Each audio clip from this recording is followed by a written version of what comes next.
இந்த பிராணாயாமத்துக்கு ஒன்றும் வேண்டாம். திருப்புகழில் ஒரே ஒரு சந்த பாடல், ஒரே ஒரு பாட்டு. அந்த பாட்டை எடுத்து ஒரு முறை படித்தோம்னா பிராணாயாமம் அரை மணி நேரம் பண்ண பலன்.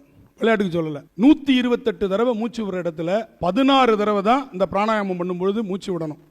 இதுதான் பிராணாயாம கணக்கு. 128 தடவை மூச்சு விடுற நேரத்தில் 16 தடவை. இதை நீங்கள் கணக்கு பண்ணி மூச்சு விடலாம் வேண்டாம். இந்த சந்த பாடலை இப்படி பாடினால் 16 தடவை. கூடுதல் குறைச்சல் ஆச்சுன்னா திருப்பி பாட்டை முதல்லேருந்து வாய்ப்பாடு மாதிரி படிக்கணும். அந்த சந்த பாடல் பாருங்க.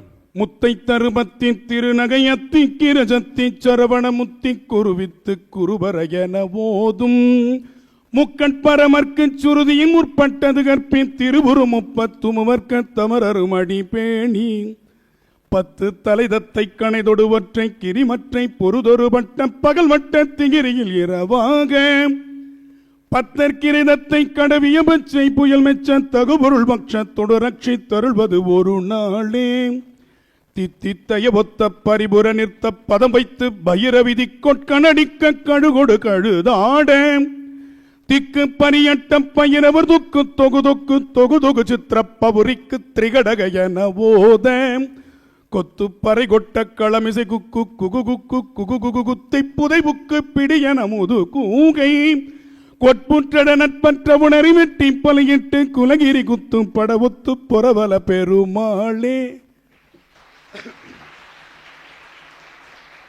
8 தடவை மூச்சு எடுத்தேன், 8 தடவை விட்டேன், 16 தான்.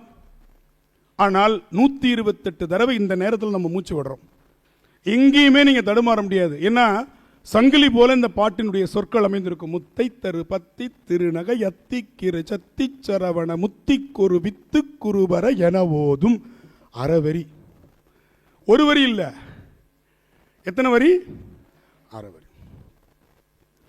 மொத்தம் 128 சொற்கள். ஒரு வரிக்கு 32 சொல் வச்சு பாடியிருக்கார். அரை வரிக்கு 16 சொற்கள். எப்படி பாருங்க, தமிழ்ல இருக்குது.